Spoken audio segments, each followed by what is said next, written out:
సంస్కృతి సంపద YouTube channel తరపున అందరికీ స్వాగతం. త్యాగరాజు అంతరంగం అనే శీర్షికలో ప్రొఫెసర్ బి రాధ గారు ధారావాహిక ప్రసంగం చేస్తున్నారు. వారి ధారావాహిక ప్రసంగంలో ఈరోజు 9వ ప్రసంగం చేస్తున్నారు. శ్రీమతి రాధ గారికి స్వాగతం. నమస్తే సార్, అందరికీ నమస్కారం. ఈరోజు సంస్కృతి సంపద ధారావాహికలో భాగంగా మనం ముందుగా కొన్ని ఎపిసోడ్స్ లో త్యాగరాజ అంతరంగం గురించి, వారి మనసు మీద, లేకపోతే ఇతరత్ర సంగీతం, నాదం, ఇటువంటి అంశాల మీద వారు రాసినటువంటి కీర్తనల గురించి ముచ్చటించుకున్నాం. అదేవిధంగా వారి కీర్తనల ప్రభావం వారి ముందు తరంలో ఉండేటటువంటి రామదాసు ప్రభావం చాలా ఉంది. భాషలో గాని, భావంలో గాని, ఆ ఉద్వేగంలో గాని కనబరచడంలో మనకి కనిపిస్తూ ఉంటాయి. సో ఆ రూపేణ మనం ఏంటంటే ఈ ప్రభావం గురించి మాట్లాడుకుంటా. అందులో ఏంటంటే మనం ఇంత మునుపు నవవేద భక్తుల గురించి మాట్లాడి, తర్వాత ఏంటంటే ఈ భక్తి అనేటటువంటి రసంలో కొన్ని స్థాయి భావాలు ఉంటాయి. ఆ భావాల గురించి మాట్లాడుతూ వాటిలో చేసినటువంటి కీర్తనల్ని, వాటిని ఇతర సారూప్యతల్ని మనం మాట్లాడుకుంటాం అనమాట. ఇంత మునుపు మనం ఏంటంటే దైన్యం, ఔత్సుక్యం, అమర్షం, శ్రద్ధ, విశ్వాసం, తర్వాత మానస సంబోధం, ఇలా కొన్ని విషయాల మీద మనం మాట్లాడుకున్నాం. అదేవిధంగా హర్షం అంటే మితమీరిన భక్తిని కూడా తెలియపరిచేటటువంటి విధానం మనకి కొన్ని కీర్తనలో కనిపిస్తూ ఉంటుంది. అలాంటి కీర్తనలు తీసుకుంటే మనకి కనుగొంటిని శ్రీరాముని అని చెప్పి, కనుగొంటిని శ్రీరాముని నేడు కనులరన కామితం బుధిర, కనుగొంటిని శ్రీరాముని నేడు కనులరన కామితం బుధిర కనుగొంటిని. సో ఈ కీర్తనలో రాముడిని కనుగొన్న తర్వాత ఆ హర్షాతి శయాన్ని ఆయన చూపించడం తెలుస్తుంది. అలాగే మాకేలర విచారము మముగణ శ్రీరామచంద్ర మాకేలర. నువ్వు ఉన్నావు కదయ్యా, నువ్వు ఉంటుండగా ఇంక మాకేంటి. ఆ తర్వాత అదే విధంగా ఇంకో కీర్తన తీసుకుంటే, ఇంత సౌఖ్య మనినే చెప్పజా ఎంతో ఏమో ఎవరికి తెలుసు. ఇందులో ఆ శంకరుడికే నీ తాలూకా మహాత్మ్యం, నీ తాలూకా స్వరూప స్వభావాలు కానీ, నీ తాలూకా ప్రభావం అంతా తెలుసు కదయ్యా రామయ్య అని చెప్తాడు. అలాగే మళ్ళా భద్రాచల రామదాస్ తీసుకుంటే ఆయన అంతా రామమయం ఈ జగమంతా రామమయం. ఇది ఎంత ప్రబలమైనటువంటి కీర్తన అంటే, అంతరామమయం ఈ జగమంతరామ,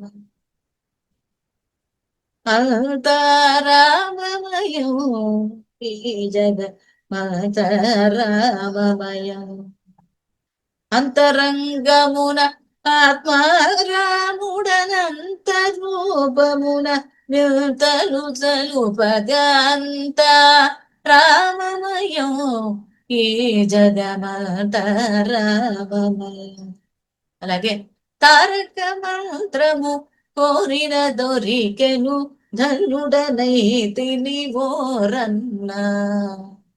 తారక మంత్రము కోరిన దొరికెను ధన్యుడనైతి నీ మోరన్నా. ఇలా కీర్తనలతోటి ఆయన తెలియజేశారు. తర్వాత ఇంకోటి ఏంటంటే నిర్వేదం.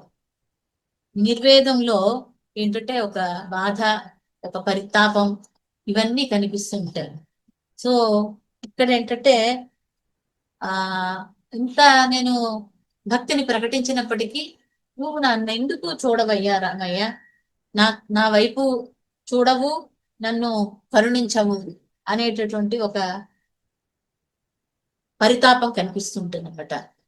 ఇది నిర్వేదంతో కొన్ని కీర్తనలు చేయడం జరిగిందన్నమాట. సో ఈ కీర్తనల్లో మనకి భద్రాచల రామదాస్ గాని, తర్వాత త్యాగరాజు గాని ఎన్నో కీర్తనలు చేశారు. ఇవి కీర్తనల్లో మనకి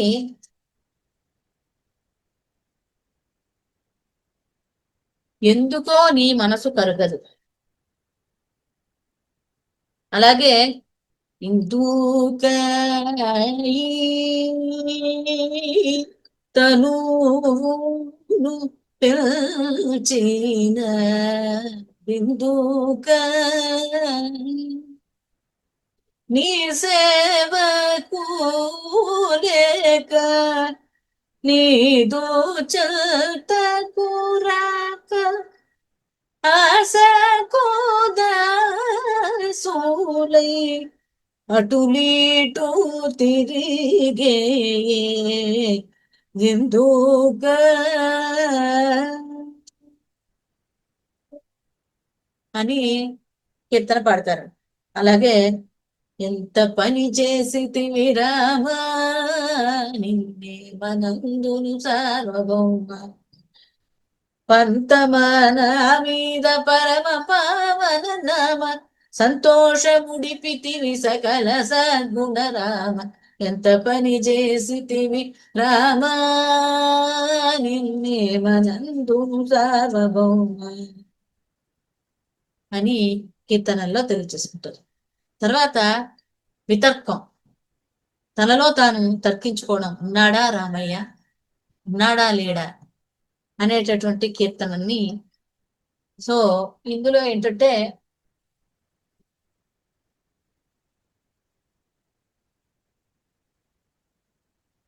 రాముడు ఉన్నాడా లేదా, ఇక్కడ సందిగ్ధత మనకు తెలుస్తుంది అన్నమాట.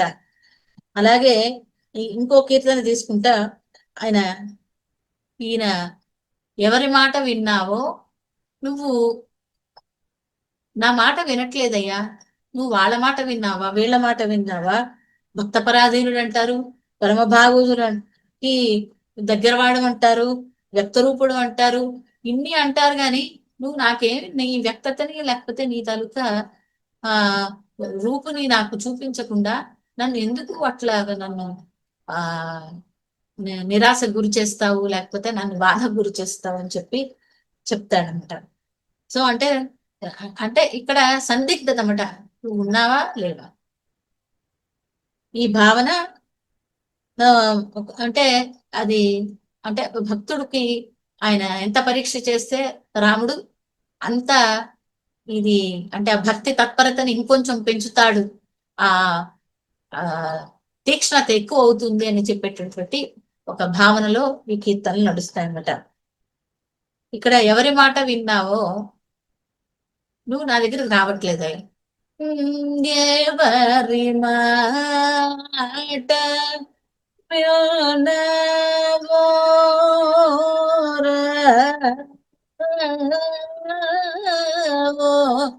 యుదు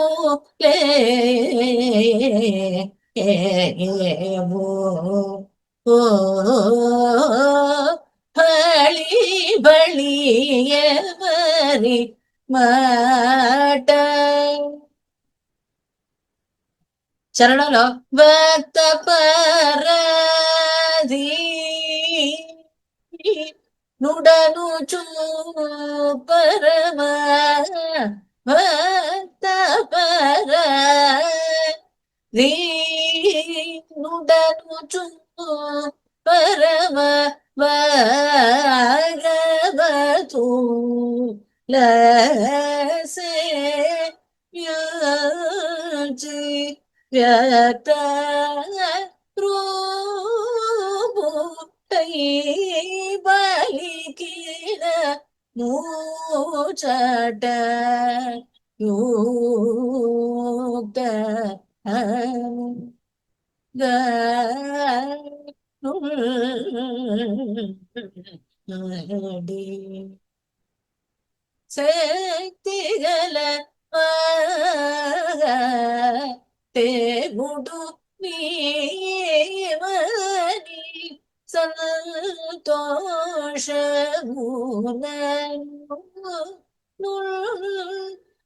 నుండి సతచేతుండగు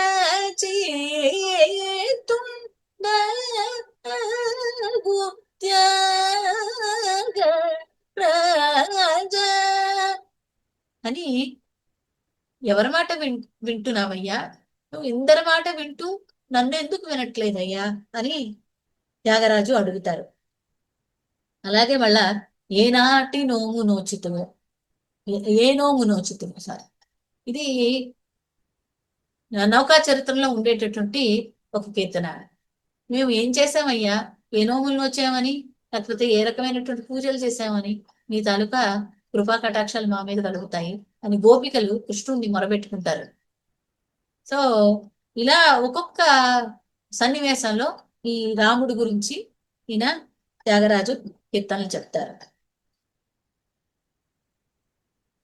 తర్వాత ఇక్కడ భద్రాచల రామదాస్ తీసుకుంటే ఈయన ఏంటంటే వితర్కంలో ఉన్నాడో లేదో భద్రాద్రి రాముడు, ఉన్నాడో లేదో ఆపన్న రక్షకుడు, ఎన్నాళ్ళు వేడినా కన్నుల గగపొడగు, నన్ను గన్న తండ్రి నా పెన్నిధానము విన్నపమిని తానెన్నడూ రాడాయ. ఒక నిర్లిప్తతోటి, ఒక నిరాశతోటి పాడినటువంటి, అంటే ఆయన కటకటాల్లో ఉంటూ ఉంటాడు. ఆ కటకటాల్లో ఉండి ఆయన తాలూకా బాధని ఎంత వెళ్ళకుంటున్నా ఆయన కరుణించలేదనేటటువంటి ఒక పరితాపాన్ని తెలియజేస్తుంటాడు. తర్వాత నెక్స్ట్ ఇదేంటంటే భక్త శోధన. ఈ భక్త శోధనలో తాను పడేటటువంటి బాధని, క్షోభని రామునితో ఏకరువు పెడుతూ తనకు పరీక్ష గురి చేస్తున్నాడని ఆయన విన్నవించుకుంటూ ఉంటాడనమాట. సో అంటే ఇవన్నీ అంటే తరచు చూస్తే మనకి ఆ భావనలు ఒకదానికి కొంత సారూప్యత ఉంటుంది అన్నమాట. సో ఈ అన్నిటిలో ప్రధానాంశం ఏంటంటే ఆ భగవంతుడికి తన వేదనని నివేదించుకోవడం, తద్వారా ఆ రాముణ్ణి ప్రసన్నం చేసుకోవడం, తాదాత్మ్యం చెందడం, తర్వాత మోక్షాన్ని పొందడం, ఇదే పరమావధి. సో ఇక్కడ ఏంటంటే మనకి కీర్తనలు తీసుకుంటే ఎటుల బ్రోతువో తెలియ ఏకాంత రామయ్య. సో ఈ కీర్తనలో ఆయన ఎటుల బ్రోతువో తెలియ కీర్తనలో మనకి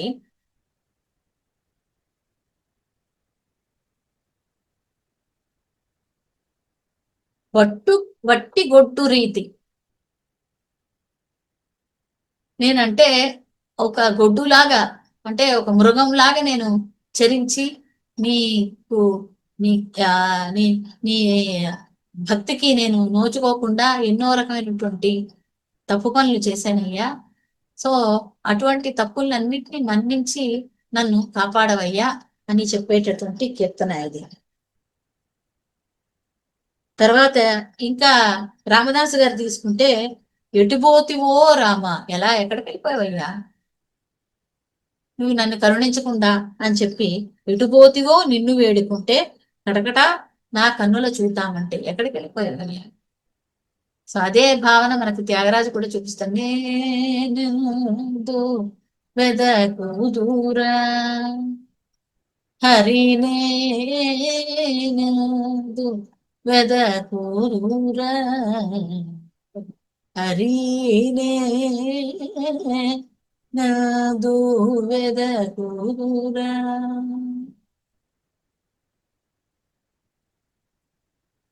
తర్వాత ఈ రామదాసు అంధకారం వంటి బందికానలో ఉన్న నింద బాపద నేల మృక్కద స్వామి.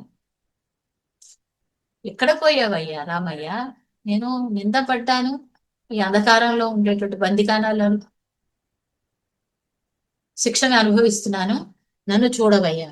తానీషా గారు వచ్చి సరి తీర్పు చేశారు, పన్నుల పైకము పంపి బందికానా వదిలించిన. సో అంటే వేడుకుంటున్నాడు అనమాట.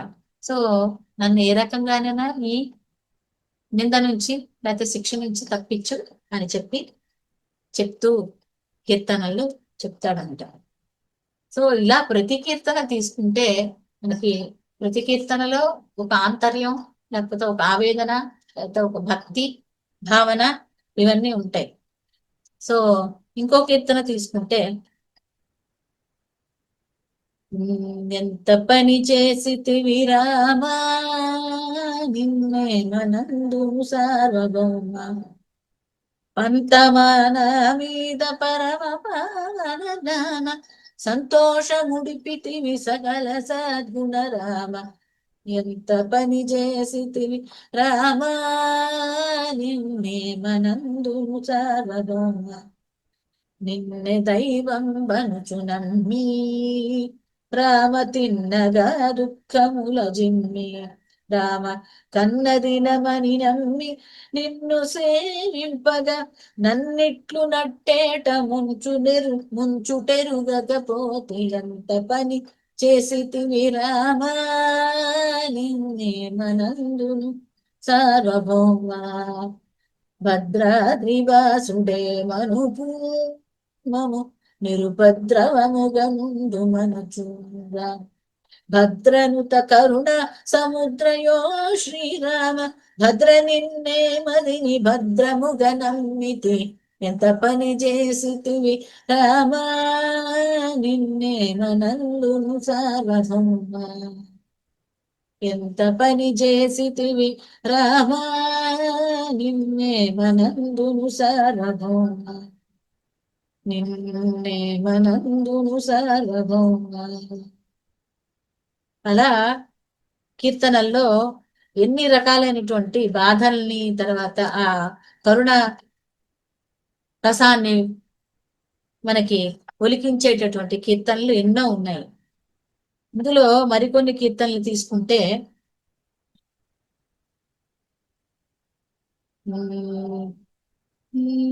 తవ దాసోహం తవ దాసోహం దాసోహం తవ దశరథే. తవ దాసోహం తవ దాసోహం దాసోహం తవ దశరథే. सरसिज नेत्र परम पवित्र सुरपति मित्र दशरथे राम. तव दासोहं तव दासोहं दासोहं तव दशरथे. वरमृदु भाषा विरहित दोष नरवर वेश दशरथे राम. तव दासोहं तव दासोहं दासोहं तव दशरथे. आगम विनुत राग विरहित त्यागराजनुत दशरथे राम. तव दासोहं तव दासोहं दासोहं तव దశరథే. అలాగా ఈ కీర్తనలు. ఇవే కాకుండా త్యాగరాజు లేకపోతే రామదాసు వీరు రామునికి నిత్య పూజ చేసేటటువంటి విధానంలో కూడా ఎన్నో కీర్తనలు చేశారు. రామదాసు కూడా ఆయనని అర్చించి, త్యాగరాజు కూడా ఆయనకి ఉత్సవ సాంప్రదాయ కీర్తనలు అనేటటువంటి కీర్తనల్లో ఆయన్ని ఉయ్యాలూపడం దగ్గర నుంచి, తర్వాత ఆయనకు నలుగు పెట్టడం, కళ్యాణం, ఇన్ని రకాలైనటువంటి పరిచర్యలు, ఉపచారాలు, ఇవన్నీ కీర్తనల్లో మనకి ఆ ఉయ్యాలలు గవయ్య శ్రీరామ గవయ్య శ్రీరామ.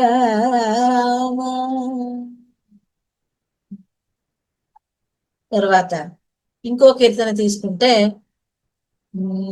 ఆయనకి హారతినిచ్చే పాటలు గాని, లేకపోతే బడలికి తీరుతూ ఆయన పవళించేటప్పుడు పాడేటటువంటి పాటలు, తర్వాత లాలి యోగవే, శోభనే.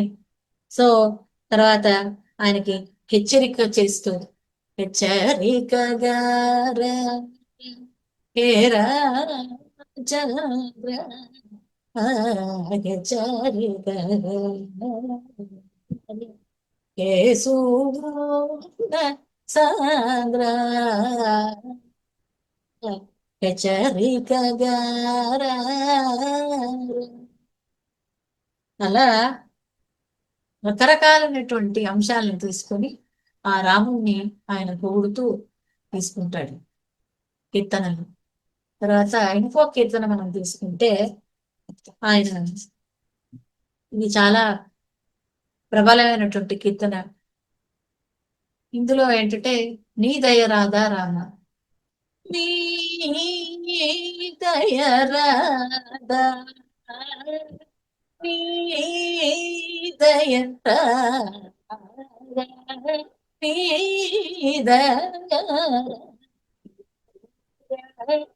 నీ దయ రాధా రామ.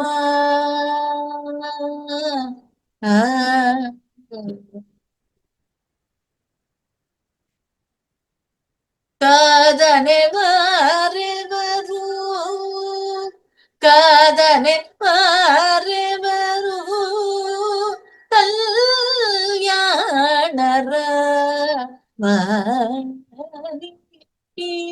దయ రామ.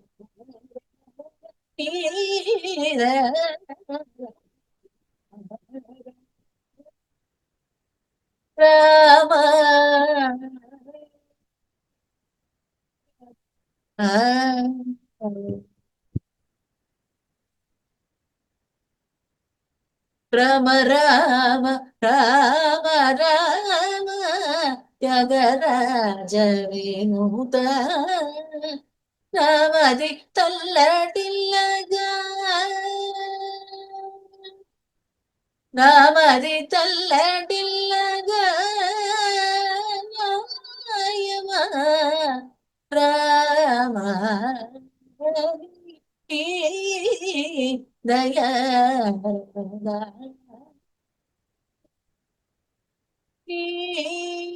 దయ రామ రామ రామ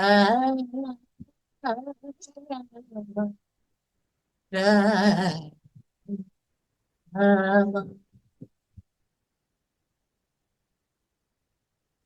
ఇలా మనకి త్యాగరాజ కీర్తనలు తీసుకుంటే ఆ ఆయన తాలూకా ఆర్తిని, ఆ భావోద్వేగాల్ని, వీటినన్నిటి కీర్తనల రూపంలో మనకి దాదాపుగా ఒక 700 పైన కీర్తనలు తెలుపుతూ వాటిలో భక్తిని, నవవిధ భక్తుల్ని, ఆ అంశాలు ఏవైతే ఉన్నాయో ఆ నవవిధ భక్తుల్లో వాత్సల్యం కానీ ఇవన్నీ రకరకాలైనటువంటి ఆ భక్తిని ప్రబోధం చేస్తూ ఆ కీర్తనల్ని రాయడం. అంతేకాకుండా ఆ నవవిధ భక్తులకి ఇంకా సంచారి భావాలు ఉన్నాయి. ఆ సంచారి భావాల్లో కూడా ఆయన ఆ కీర్తనలు చేసి ఆయన చరితార్థుడయ్యాడు అన్నమాట. ఇన్ని కీర్తనలు రాసి ఆయన ఒక కీర్తనలే కాకుండా కృతులు అనేటటువంటి రచన. ఆ రచనకి ఏంటంటే ఈ కృతి అనేటటువంటిది కీర్తనకి ఉత్కృష్టమైన రూపంగా మనం భావిస్తాం. కీర్తన ఏంటంటే ఒక పల్లవి గాని ఒక చరణం గాని ఉంటుంది. ఈ కృతిలో తప్పనిసరిగా పల్లవి, అనుపల్లవి, చరణం అనేటటువంటి ఉంటూ వీటిలో ఏంటంటే సంగతి అనేటటువంటి ఒక విషయాన్ని త్యాగరాజ కీర్తనలో అందున ముఖ్యంగా మిగిలిన దీక్షితరు లేకపోతే ముత్తుస్వామి దీక్షితరు శ్యామశాస్త్రిలో అంతా ఈ సంగతికి ప్రాముఖ్యత ఉండకపోయినప్పటికీ ఈయన త్యాగరాజ కీర్తనల్లో మనకి ప్రతి కీర్తనలో తీసుకుంటే నీ దయరాదా అని మనం పాడుకున్నాం కదా. ఈ కీర్తనలో నీ దయరాదా ఫస్ట్ ఒక స్టేట్మెంట్ లాగా, అంటే నీ దయరాదా, నీ దయరాదా, నీ దయరాదా, నీ దయరాదా, నీ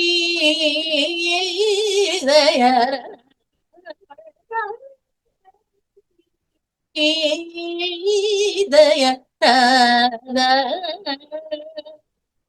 ప్రతి సంగతిలో మనకేంటంటే నీ దయరాదని ఫస్ట్ మామూలుగా ప్రాధాన్యపడతాడు. ఇంకొక భావనని తర్వాత అదే విధంగా ఆ ఆర్తిని ఇంకొంచెం ప్రబలం చేసి ఆ సంగతి ద్వారా ఆ రాగాన్ని తాళాన్ని సమన్వయం చేస్తూ ఆయన కీర్తనలు చేశారు. ఈ ఒక కీర్తనే కాదు, ప్రతి కీర్తనలో ఆయన త్యాగరాజు సంగతుల భయం అని కొన్ని కీర్తనల్లో అయితే దాదాపు 15 సంగతులు కూడా ఉన్న కీర్తనలు ఉన్నాయి. దారిని తెలుసుకుంటే చక్కని రాజమార్గం అనేటువంటి కీర్తనలో ప్రతి అక్కడ ఏంటంటే 15 అంటే ఆ రాగం తాలూకా ప్రాధాన్యతను బట్టి సంగతులు తాలూకా ఉపయోగం వినియోగార్థం కూడా ఎక్కువ ప్రబలం అవుతుంది. సో ఇలా ఏంటంటే మనకి త్యాగరాజు ఒక వాగ్గేయకారుడుగానే కాకుండా ఆయన ఆనాటి సాంఘిక పరిస్థితుల్ని ఆకలింపు చేసుకొని సాంఘికపరమైనటువంటి ఏవైనా రుగ్మతలు ఉన్నా లేకపోతే ఏవైనా చిన్న చిన్నవి కొన్ని ఇబ్బందులు ఉండినా కూడా వాటిని కూడా చక్కగా చిన్న విమర్శ ద్వారా లేకపోతే చిన్న వ్యంగ్యం ద్వారా ఆ కీర్తనలు చేస్తూ తనలోని భావనల్ని రాముడికి చేరవేస్తూ మనల్ని కూడా జాగృత పరుస్తూ ఈ కీర్తనల్ని మననం చేసుకున్న ఆడుకున్న లేకపోతే వినిన మనకి మనం భావనలో తాదాత్మ్యం చెందుతూ రామునికి సేవకి మనం నిమగ్నం అయ్యేటట్లుగా ఇంతటి మహావాగ్గేయకారులందరూ ఆ కోవని చెందినటువంటి వాళ్ళు ఏంటంటే మనకి ఇప్పటికీ ఎన్ని శతాబ్దాలు అయినా కూడా ఒక అన్నమయ్య గాని ఒక జయదేవుడు గాని వీళ్ళందరూ ఇప్పటికీ మన మనసుల్లో చెదరకుండా ఇప్పటికీ వాళ్ళ తాలూకా కీర్తనలు మన మనసులో పదిలంగా ఉన్నాయి అంటే వారు ఇచ్చినటువంటి ఈ సంపద, ఈ సంస్కృతి ఇది ఎప్పటికీ చిరంతరంగా ఈ వాగ్గేయకారుల నుంచి ఈ విద్వాంసుల నోటిలో ఇవి ఎప్పుడు తర్వాత వాళ్ళు జంత్రగాత్రాలతోటి వాళ్ళు ఈ సంస్కృతిని ఎప్పుడు వారు కాపాడుతూనే ఉంటారు. ఇది జగద్విదితం, తర్వాత జగద్వందనీయం. సో ఆ విధంగా మనకి ఈ సంగీత సంస్కృతి సంపదని పరిరక్షిస్తూ మన వాగ్గేయకారులు ఇచ్చినటువంటి దాన్ని ఈ మహా విద్వాంసులందరూ మనకి అందించారు.